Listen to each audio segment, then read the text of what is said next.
So first off, a quick correction about something I said in my last video. I highlighted this 7-Eleven ad and I mentioned how it ends February 20th. It actually ends February 2nd, so I was off about that. Sorry, I can't actually read Japanese. Also in my last video, I was talking about when we might see a new Nintendo Direct, and I was talking about how Pokemon Directs tend to have this pattern happening where we'll get a Pokemon Direct and then like the next week we'll get a Nintendo Direct. This has happened several times in the past, and we just got a Pokemon Direct last week.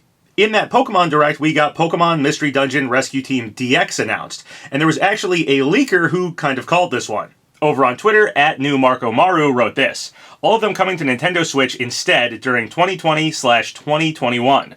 The first one to be announced will be New Style Boutique 4, planned for spring 2020, and announced in a Nintendo Direct early next year. Fire Emblem 3DS Remake was a remake from Fire Emblem 6 and 7 in the same package as Fire Emblem Echo's Blazing Sword. Also, a Pokemon Mystery Dungeon, and we did just get a Pokemon Mystery Dungeon, so Markomaro is right about that. A Wario Land Virtual Boy Remake, New Style Boutique 4, and a Paper Mario 64 Remake were planned to be released for the 3DS this 2019, and beyond. Advance Wars IP is planned to release on mobile devices after a few years of trying to release a console game with no success, but don't expect it until 2021. System will indeed a very busy 2021, but expect at least one game in 2020. If you wonder what's going to happen to the Star Fox franchise, if Captain Toad is going to have a sequel, where is WarioWare, or what next iteration on the Kirby franchise, ask me after E3 2020. Now, I will admit, just saying Pokemon Mystery Dungeon is fairly vague, and I don't know if the rest of that stuff is actually going to come to pass, but I figured it was worth highlighting because, yes, Markomaro did in fact get the Pokemon Mystery Dungeon thing correct. Also, Markomaro posted a tweet of Leon shooting a rocket launcher and says, "Final Smash" with the tweet. Whether or not this was just a cool idea for a Final Smash for Leon, or if this is actually a potential hint to Leon getting in Smash, I don't know. We did just get those Resident Evil spirits about a month or so ago, so it seems like Resident Evil's probably out of the running as far as getting a Smash playable character, but hey, Sakurai has surprised us before. Maybe Markomaro knows something, or maybe this was just a fun tweet. But I figured it was worth mentioning anyway. Now, another potential leak that could give us some idea of what we might see in a new Nintendo Direct is coming from over on Reset Era. Over on Reset Era, the user Dark Cloud wrote, "They're coming from the poster Zippo. He was verified by a moderator that he has inside info. He said 2D Metroid is coming and hinted a Paper Mario is returning to its roots." And here's what Zippo wrote. They said, "Sequel in structure, 8 chapters like before, sequel that takes place after the Thousand Year Door, like that was to the first game." Someone asked, "Zippo, cough once for Paper Mario Switch that's like Paper Mario 64, etc. Cough twice for Paper Mario Switch that's like Sticker Star, etc." And Zippo wrote back, "Coughs," as in only one cough, meaning that the Paper Mario series may be going back to its roots. Lintamuth Studios wrote, "Courtesy of Zippo, thanks dude, and other insiders in Logic, here's our mostly complete lineup for 2020. Tokyo Mirage Sessions, Brain Age, Animal Crossing New Horizons, Pokemon Mystery Dungeon Rescue Team DX, Pikmin 3 Deluxe, Xenoblade Chronicles Definitive Edition, Super Mario 3D World Deluxe, Splatoon Spin-Off, Metroid 5, Paper Mario 6, Return to the Series Roots, Breath of the Wild 2, Bayonetta 3, new game from the Mario Kart team and or 2D Mario team and or EPD Tokyo, should be one out of 3 of these. New IP either from Monolith Soft or Nintendo EPD, Smash DLC, Pokemon Sword and Shield DLC, Mario Maker DLC, Luigi's Mansion 3 DLC. If this is all correct, 2020 looks like it'll have a pretty good lineup of Nintendo games, and we may be seeing some of this in the new Nintendo Direct whenever that happens. Hetched, an administrator, wrote, "I believe Zippo has the connections in that they could potentially have info. Again, as always, rumors and information change, so while I'm happy to vouch for them to that extent, the information they provide should still be taken as rumor until it gets announced." And I'd just like to add on that Pikmin 3 Deluxe rumor that IGN was also hinting at a Pikmin 3, and King Zell was talking about it a while back as well, so I do believe some kind of Pikmin 3 port to Nintendo Switch is probably happening, which is pretty awesome in my opinion because I've been waiting for anything Pikmin for a while now. Okay, so all that gives us a pretty good idea of what we might be seeing at any kind of Nintendo Direct.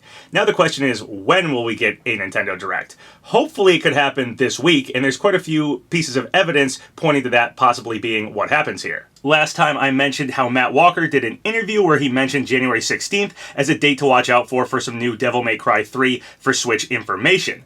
And some people were thinking this could even point to the possibility of Dante being revealed for Super Smash Bros. Over on Twitter, @XD Network wrote, "To the Moon is landing on Nintendo Switch on January 16th, 2020, with a normal price of $11.99. Oftentimes in Nintendo Directs, they have something announced that shows up right after the Direct, and To the Moon could be one of those things if we do get a Nintendo Direct on January 16th. We also have the Richter and Dark Samus amiibos coming out on January 17th, so having a Nintendo Direct the day before on the 16th, highlighting these amiibos right before they come out, and possibly showing off some more amiibos happening in the future could work out pretty well here.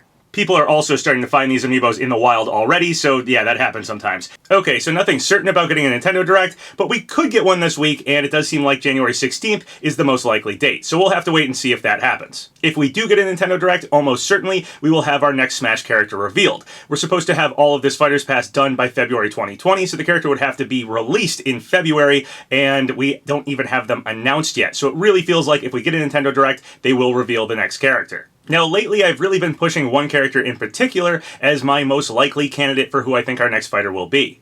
Over on Twitter, @JDFergus wrote, "I have to admit, PapaGenos makes a strong case about linking Sakurai's pictures to Arle from Puyo Puyo, and then posts a bunch of images that I've been kind of posting around Twitter that I think kind of point to Arle. Now, while I will admit some of the things I've talked about for her are a bit reaching, there is just so much evidence I keep finding more and more. I really do think she is the most likely character for our 5th DLC fighter for the Fighters Pass. However, I'll also say that I really thought Ryo Hayabusa had a good shot, I thought Doomguy had a good shot, I thought Cosmos was like a lock before the Game Awards. So we really need to be careful about this. This is not a leak in any way. I do not know who the 5th DLC character is. Arle just is the character that currently I think has the most going for her, and I keep finding more and more. So I do think Arle probably is our 5th DLC fighter, but I've thought a bunch of other characters were the 5th DLC fighters, so we'll see what happens in the end here. Now, while I am championing Arle as our 5th DLC character, this is not a leak, and I can't stress that enough. Unlike, say, Banjo during the Grinch leak, when I had someone actually tell me Banjo's in the game and they had a Microsoft source and I believed all that, this is not what's going on for Arle. I'm just finding a lot of evidence towards her. That could end up as a me costume, that could end up as music, that could be nothing. Evidence doesn't always lead to a character. I thought there was a lot of evidence for Bandana Waddle Dee, for instance, in base game, and nothing happened with that. Even still, I just find speculating really fun, and I just keep finding more and more evidence in Arle's favor. Arle herself as a character, I don't have a particularly strong bias towards, unlike, say, Gino or Doomguy, who I really want because I have, like, a history with those characters. I really like those characters. I think they'd be cool in Smash. I do think Arle would be cool in Smash, but she's not a character I've kind of have an attachment to. I do have an attachment to the Puyo Puyo series, but, I mean, as a kid I played, like, Robotnik's Mean Bean Machine and Kirby's Avalanche, and I do think a puzzle rep would be really awesome. We have Dr. Mario, of course, but I think a full-fledged puzzle rep would be even better. So while I think Arle is really cool, my history with Arle really starts on the Switch with Puyo Puyo Tetris. I had never played any games with Arle before that. I am a big Tetris Attack fan, and I really like Pokemon Puzzle League, which is paneled upon in Japan. And I always wanted Lip to get into Super Smash Bros. As a puzzle rep. The Lip stick has been a weapon in Smash for a while now. When Kirby turns into the rock, sometimes he turns into a paneled upon block. So I always thought that would be a really cool rep. And Arle is very similar, so I would think she was cool because of that. And again, I am a fan of the Puyo Puyo series, I just didn't always know that Arle was attached to it.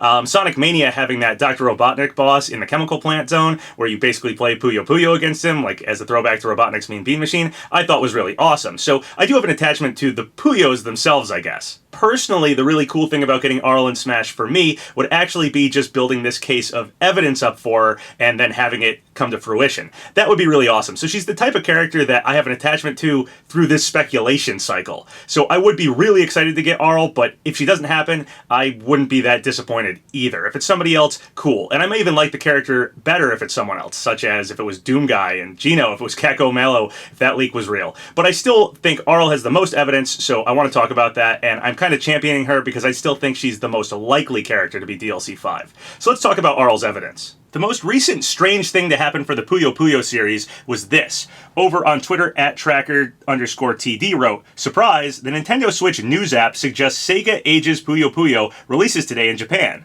But it's not on the eShop, even though it technically should have been at 3 p.m. UK time, with midnight January 9th hits in Japan Standard Time. So, ... Oops?"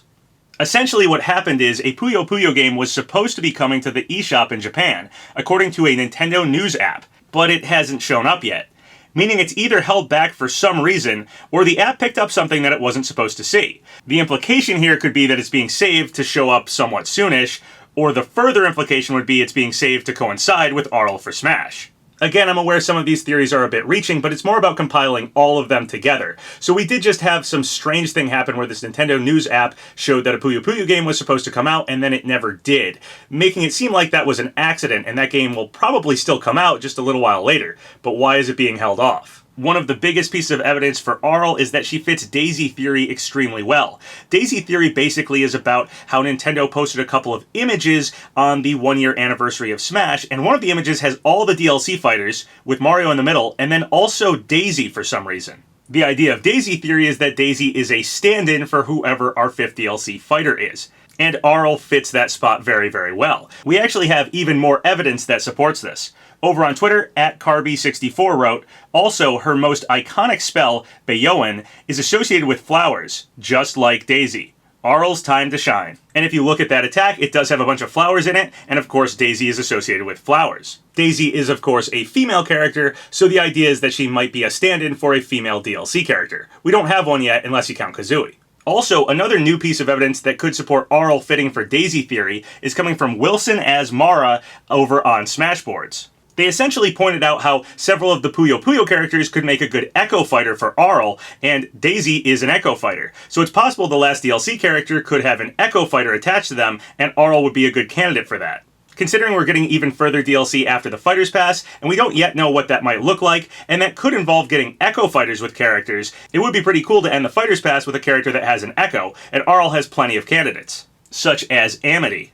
Daisy Theory also, of course, works with Color Theory. Color Theory was talking about the background colors on the Smash website for each of our DLC characters, and how orange is the one missing color. And Arle, of course, having an orange background would fit pretty well, and Daisy is obviously associated with the color orange. Over on Twitter, @DenCommandSoft wrote, guys, I have further proof that Arle might join Smash Bros, and then showed each of the Puyos fitting the 5 colors of backgrounds that we have for the 5 DLC characters so far. While I obviously cannot deny that this fits really well, I also have to say that there are only so many colors out there, so when you just separate colors, obviously it's going to line up like this.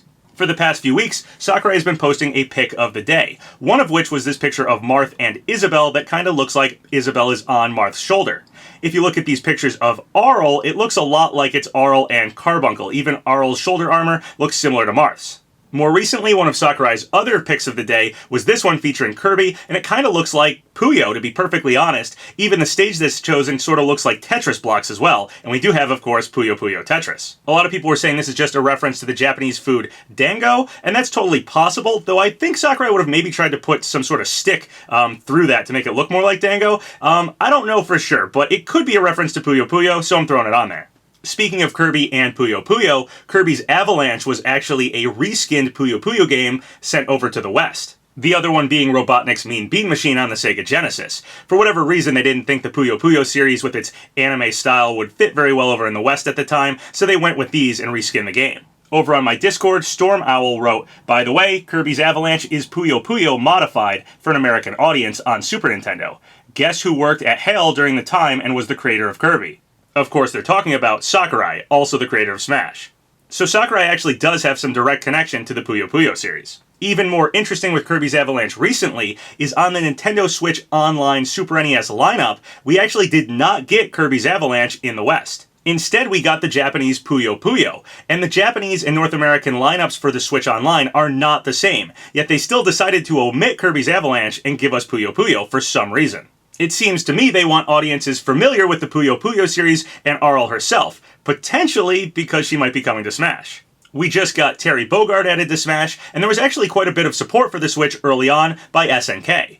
Another thing that supported the Switch early on was Puyo Puyo Tetris. This could have even been around the time that these DLC characters were being negotiated for. A couple of months ago, we actually did get Tetris spirits added into Smash, so potentially we could get some Puyo spirits with Arle as well. When collecting data from Japanese Smash fans, several of these mock data ballots actually had Arle scoring pretty well. Over on Discord, Storm Owl had another really good theory involving Arle. Basically, they said how Compile, the company Arle's original game is from, and Sega, who now owns the character for Puyo Puyo, have an odd thing going on where Arle essentially isn't part of her original series any longer. Bringing Puyo Puyo and Mado Monogatari together again, finally, for fans of those games, with Arle and Smash repping both series, is a very Sakurai gaming miracle thing for him to do. Keep in mind, this is the guy who got Banjo back with Nintendo, finally. Arle actually didn't start out as a Puyo Puyo character. She's originally from Mado Monogatari, a Japanese RPG game made by the company Compile, but they no longer own the rights to the character.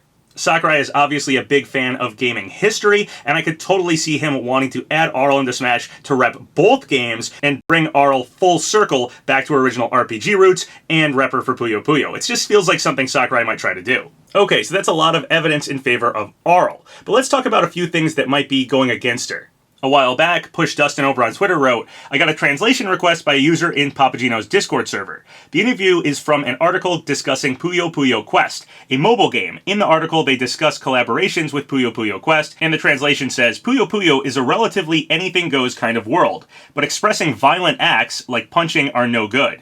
These rules are in place to maintain the lightheartedness of the Puyo Puyo world. According to Miyazuki Hoso Yamada, there was a project plan submitted for a Puyo Puyo fighting game, but it was blocked outright."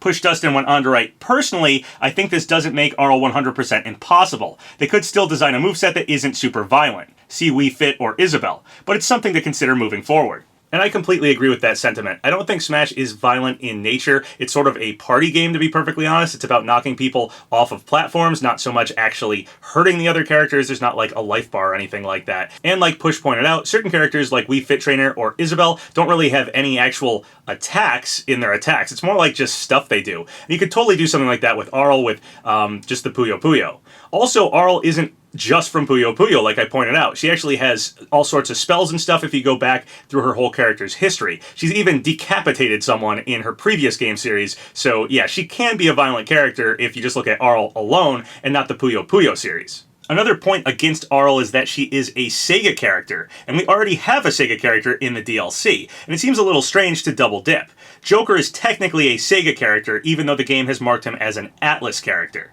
The idea of getting characters from different companies, of course, feels like one of those fan rules that Sakurai might totally destroy, so I don't think this one holds up too well anyway. Personally, I thought a Namco character would fit best for the final DLC character, and came up with that whole Mii costume theory to support that. Essentially thinking that the last DLC character would bring back those Namco Mii costumes from Smash 4. But once again, Sakurai constantly destroys patterns and fan rules, so I don't think that necessarily has to come to pass. Especially with further DLC happening. We could get a Namco character later down the line. Who knows, but I don't think it's impossible for us to get 2 Sega characters in this pass. Alright, well that's pretty much everything I have going in favor of Arle. Once again, this is not a leak in any way, it's just a bunch of evidence. And evidence doesn't always lead to a character getting in Smash, but there's a whole lot of it, and since I don't have any other frontrunners for the 5th DLC spot anyway, I'm kind of championing Arle unless something else comes up here. Well guys, that's basically everything I wanted to talk about in this video. Hopefully we'll get a Nintendo Direct soon, hopefully this week, and we'll know our 5th DLC character finally. Personally, I am thinking it's probably Arle, but that is just my own guess based on all this evidence and stuff. It is not a leak, so I don't know who the 5th DLC character is for sure. I'm just guessing at Arle. So once again, thank you guys for all the subscribes, all the likes. It really helps out the channel. So if you haven't subscribed yet, go ahead and do so, or like the video, or leave a comment, whatever you want. Until next time, have a good one.